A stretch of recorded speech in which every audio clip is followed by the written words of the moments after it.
श्रीराम नवमी उत्सव आयोजित सुनाबेड़ा सरस्वती शिशु विद्या मंदिर श्रीराम नवमी उत्सव पालित हो जाइछि। मुख्य अतिथि रूपे परिचालना समितिर कोषाध्यक्ष ज्ञानेन्द्र खुंटिया और सम्मानित अतिथि भाव जुग्म संपादिका विद्युत लता जेना जोगदे उपस्थित शिशु मानकु आशीर्वचन प्रदान करने सह बेशधारी श्रीराम लक्ष्मण सीता हनुमान को पूजा अर्चना करथिले। दिलीप कुमार डाकुआ श्रावणी गौड़ प्रमुख श्रीराम को केवल भारतर नुह बरं समग्र विश्वर भगवान बोली वर्णना करथिले।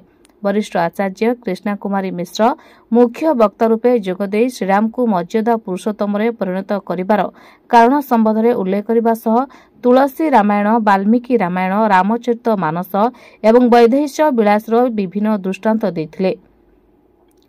प्रधान आचार्य लक्ष्मीकांत मिश्र सभापतित्व आयोजित उत्सव में प्रभांजलि पट्टनायक, रश्मिता राउत, अनुपमा गिरी, नलिनी राउत, पुष्पलता पात्र, मितांजलि पाढ़ी, मनस्विनी प्रियदर्शिनी, सरस्वती महाराणा प्रमुख कार्यक्रम को परिचालना करथिले।